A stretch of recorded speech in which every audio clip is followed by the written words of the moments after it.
I guess the first, I was kind of in a slump in the beginning. I came with the idea when I was in grad school, but I was kind of running into a slump of ideas and stuff. I was going to grad school in Victoria, BC, and originally I'm from Northern Ontario, in Thunder Bay, so I grew up a lot of lakes and kind of remote areas, and just a lot of family and friends lived in like more, I guess, farther remote areas than I did because I sort of lived along a Trans-Canada highway. But it just started out me watching. I found a program on TV. I think it was done by Canadian Geographic, whatever, and it was based on the history of the Beaver float plane, which I guess it's a very popular plane with like aviation enthusiasts and stuff. So they got their own like clubs and stuff, whatever, based just solely on the Beaver airplanes. But the whole history of the Beaver thing is that I can't remember the date exactly, but it was invented in like in the 30s or 40s. And it was built in Toronto, and it was built by like I think just pilots and just some aviation. I think it was an aviation engineer as well, but they built it just solely for the purpose of flying into remote areas, to a plane that would work in the Canadian landscape. So like an oil drum would fit in the back of the plane, and there was, I think, room for like 6 people on the plane, and a certain amount of weight as well. So it was basically designed by pilots that flew what specs they needed for it. So, but I just got sucked into the whole program, and so I found the books and researched a little bit more, and found out that like the Daimler company made 1,692 airplanes of the Beaver, which is a really high number for an airplane to be made. So, and I think it stopped production in the 70s, and it's considered one of Canada's, or probably Canada's best invention. It's a plane that was built in the 30s and is still used today and could be used for another 20, 30 years. I think they might be going back into production again actually soon as well. But they were used in all the wars since the 30s. And actually there's companies where people go and salvage these airplanes from like North Korea, Vietnam, into parts of Africa, because it's worth to actually go and find the airplane, take it out of the jungle, bring it back, and fix it up. Like that's how good of a plane that it was made. So, but I like that part, that kind of rich history of it, but I also like that it is connected to kind of like the remote areas of Canada, and it just. And I sort of see remote areas as being something that is physically far away, as like something that like you can only get into a community by plane or by air. But also it could be a community that is sort of like next door, like like the next town over. So it's kind of commenting on that a little bit as well, where like a native community and a non-native community could be located beside each other, and I guess kind of exist by not existing, I guess, together. They're just that they get along by not really interacting together. So there's kind of that aspect, but also just the physical distance as well. And that's what I kind of like about. I don't know if it's a stretch or not, but I kind of like that about the plane, that it's a float plane, and that it doesn't necessarily disrupt nature as a regular plane that would be like a landing strip in an airport and all that kind of stuff. That it has a temporary, just a temporary purpose about it as well. So, and yeah, I was just trying to. A lot of my work, I don't know if it still does, but it's a lot of my work sort of was trying to find I didn't grow up on a native reserve, but I did grow up in a native house, a reserved house. The community I grew up in was kind of like half and half native, half not native. So I was always looking for those kind of like similarities between cultures and stuff. So and that's what I felt like that this plane was, that it is a Canadian invention, but it's also like it's really deeply rooted in Native culture as well. Just it affected economic development. It serviced Native communities in every way possible, like as for communication, for food, for travel, and business, health. And at the same time, there's good and bad histories that go with it. Like, so these planes probably shipped kids off to residential schools as well. But what was the thing that also happened in Victoria was that in Victoria there's in the harbour there is an airplane service that can take you to Vancouver to Victoria, and they use Beaver airplanes. So if you sit in the harbour in Victoria, the plane has a distinctive look. It has a big tail on the back of it, and it has a really loud motor, and it goes about that fast in the air, so you can point it out very easily. So that just those kind of characteristics of it just sort of helped me develop the piece.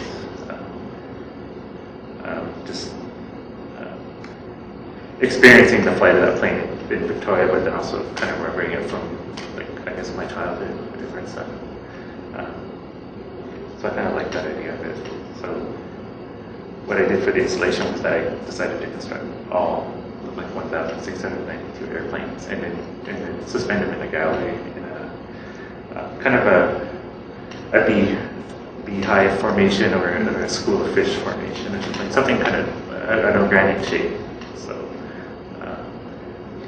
Just referencing nature in that sense as well, that like it's a piece of technology that its purpose is to be, it has a real strong connection, I guess, with nature, the Canadian landscape.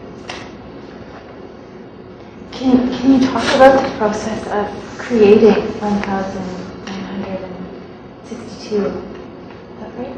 1,692. That's right. 1,900.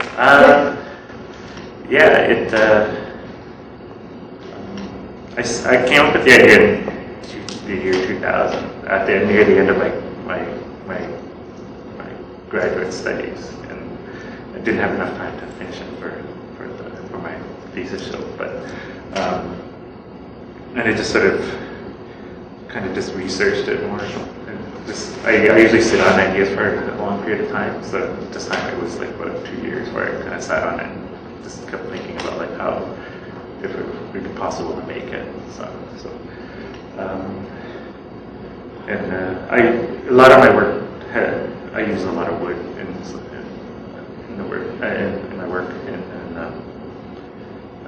I think I started looking at model makers and found that like basswood would probably be the best. It's similar to balsa wood, which like craft stores sell for making little bird sculptures, model airplanes and stuff like that. It's a straight wood with no knot, so it's not going to twist or break or split or anything like that. So, but it took 6 months. When I actually did start it, it took me 6 months from start to finish to complete everything. So it was fairly simple. It was 1, 2, 3, 4, 6 components to the airplane, which is like the tail, the 2 wings, the body, and the 2 floats. So it was just like cutting out patterns and then sanding and shaping them all and stuff, and then drilling the holes to glue everything together and stuff. I sort of treated this as like a full-time job, just over a 6-month period of just going to my studio and working 8 hours a day, almost probably every day to finish the work. I guess Small Village started out. There's a few other works that I guess kind of lead up to, or one work that leads up to Small Village, where it was when I moved from Uppsala, where I grew up, which is a town of 200 people. I moved to Toronto to go to school, so I sort of started realizing like how started looking more in depth into my culture and history and stuff, and just even as I just wanting to find out about more like other Aboriginal communities. So one piece I did where I listed all the Native communities, I guess recognized by the Canadian government, and listed them all on a sheet of type paper, and listed their Native affiliation underneath it as well. So just handwritten everything on it. So just kind of curiosities where like I want to know how many other communities there were in Canada and stuff, the population and everything. And then I started looking, just sort of kind of empowering myself in that way. And then also just after that I wanted to focus kind of directly just on my community, or like a community like my parents or my friends, whatever. So I made an installation of 40 houses, which was just 4 shelves, 10 houses on each one. And I sort of correlated the 40 houses to being what a town of 200, how many houses would be in a town of 200.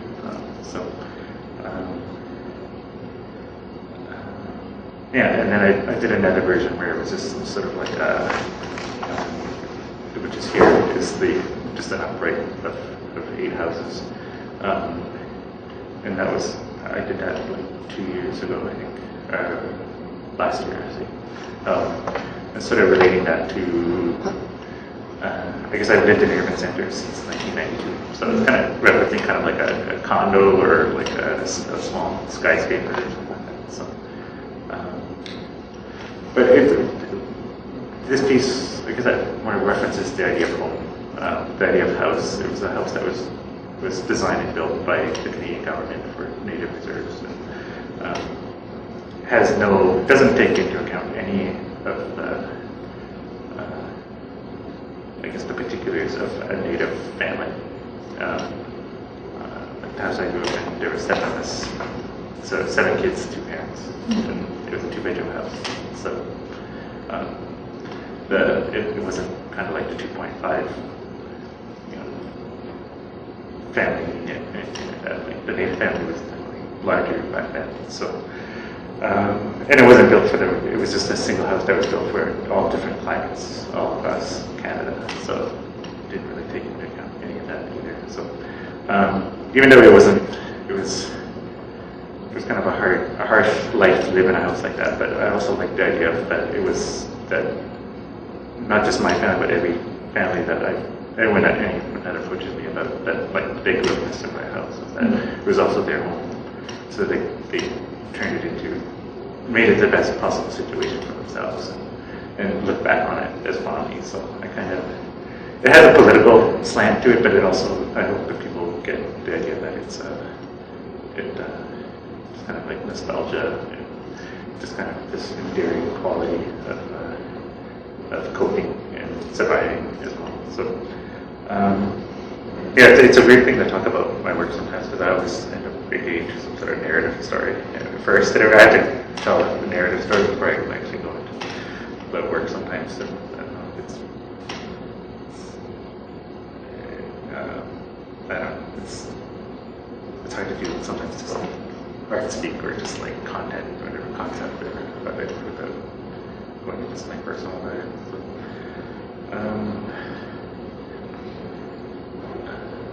the relationship between the two.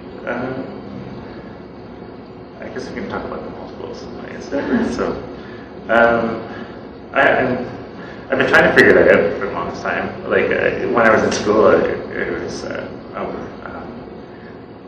I've worked in galleries and seen a lot of major installation pieces, and where they take up the whole space or use up the whole space, and it was just like components of a sculpture that were I just haven't gotten. I could never wrap my head or had an idea that would do that. I think one of the first things I learned was that, like, you know, the easiest way to fill up a room was to make multiples. And I also like the idea of multiples. And I think everyday life is kind of like a routine, and it is repetition and multiple. It's like your daily, like getting up, brushing teeth, going out the door, and taking the same route to work, whatever and stuff. But even just going up, you always have your sleep chores that you have to do. But it just seems like it's not just. I guess I kind of choose to do it in my work, but I think everyone does it in their everyday life, regardless. So, I've recently got a couple comments that it's kind of like women's work, and which I take as a compliment. It's like just the idea of like kind of knitting or stitching or weaving and stuff. Especially this piece with the strings.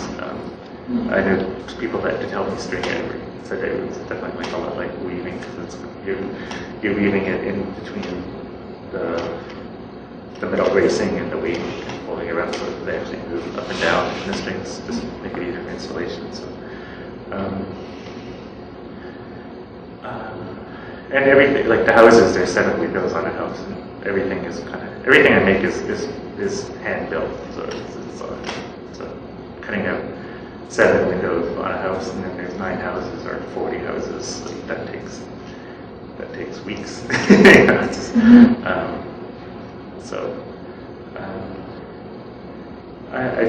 I guess traditionally, like in traditional native craft and stuff like that, like with beadwork or anything, and like just being resourceful, where you can't just go out and buy things. Sometimes you have to make them yourself. So it's kind of like,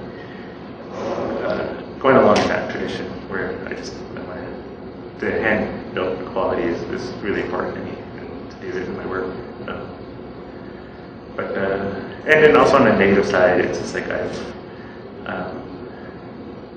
I've gotten, there's a few times where I've received little booklets in the mail from like Statistics Canada, and like where they give you all the stats on like native culture, and it's always really bad stuff, like the death rate, alcoholism, diabetes, and population growth, or lack of, but it's kind of going down. But it always just seemed to have a negative tone to it.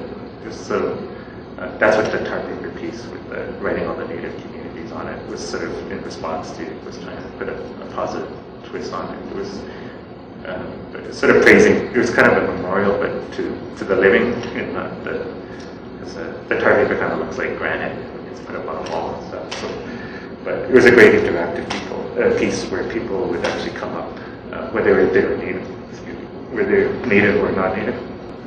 Because native people would recognize their community on the list, but then also non-native people would know of a reserve that was like down the road or close by, in proximity to where they grew up. So it was a really nice interactive piece that way. So that's what kind of numbers I started drawing on the idea of numbers in my artwork, where it does mean, it has a specific meaning in each work, where I think there was just under 700 native communities that I wrote down on the tar paper, and I actually redid it. The first one I did was in '93, and I did a second version in 2003.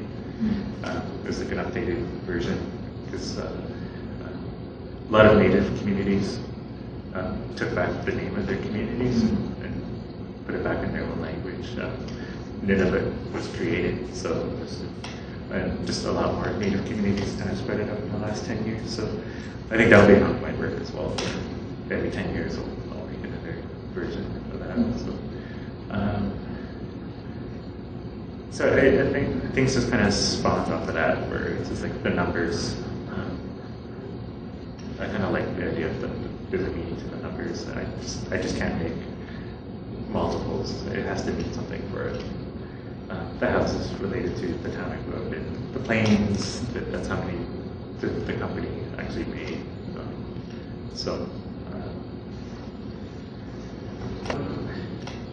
I think everything I said it was kind of working with the idea of kind of bridging the two cultures together, which I don't know if I'm really, I shouldn't say I'm not interested in that anymore, but I'm more interested in, I guess it's sort of just a realization that, like, that I live in an urban center, and that there's a lot of Native people are moving into urban centers, and the reasons are mostly just for jobs and for just employment and quality, just better living, I guess, and more opportunities, school. So I'm kind of I'm interested in just looking, sort of focusing more on the idea of things that happen, I guess, in that are more current, I guess, within my own lifetime than looking at kind of, I guess, let's say, like, historical issues. I started out doing works where I kind of dealt with historical facts and put it into work,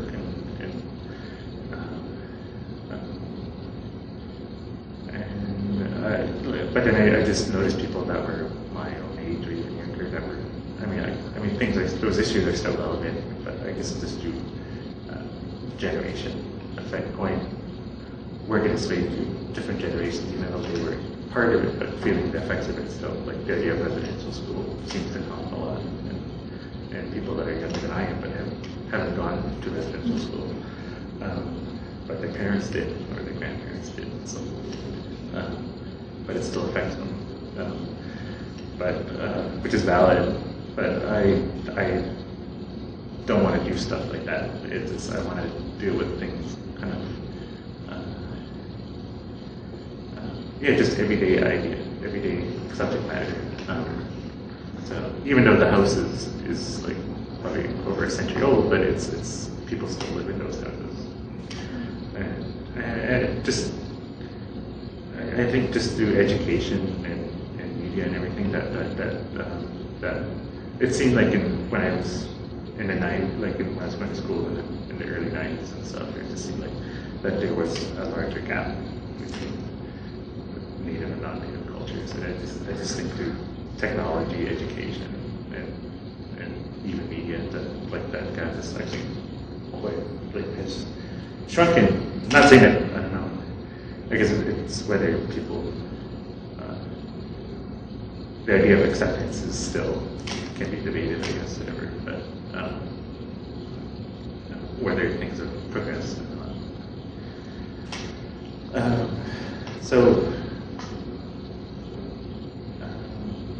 I guess just looking at I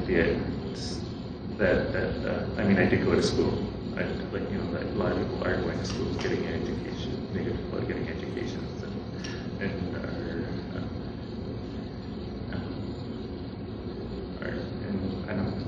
we're more intermixed than before. So it's just I don't think a lot of explanation is really needed anymore. It's just like making work that appeals to me. So,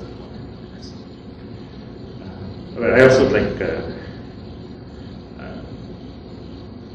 a lot of work it started out, I guess, responding to where, especially when I was in school, where instructors and people would just take my work only so far, and it was usually like the standards, oh, this is dealing with stereotypes, or this is dealing with racial issues, and that's as far as they would go with it. And they wouldn't,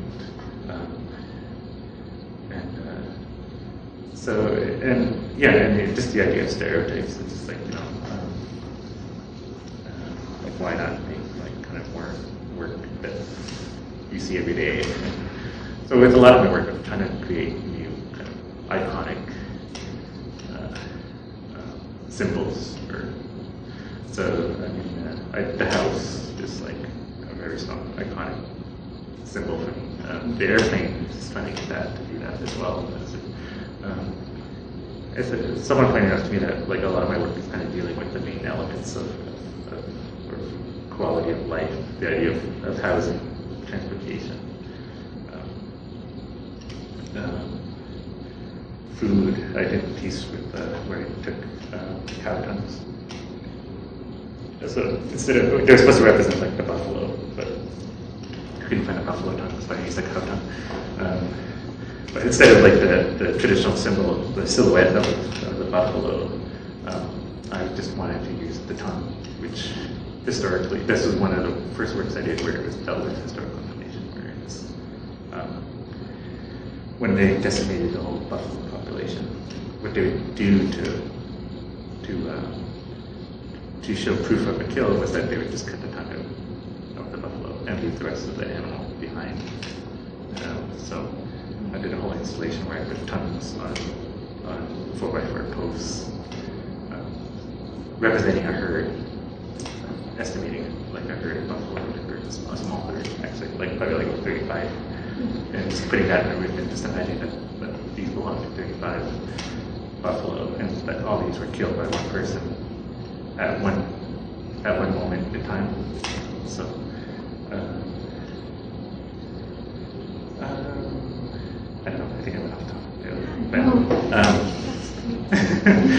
But yeah, but now it's just mostly like, but trying to find new symbols, new kind of getting a kind of, I guess, change the kind of like the stereotypical image of Native culture, kind of expand it more, that it does include the airplane, like a house,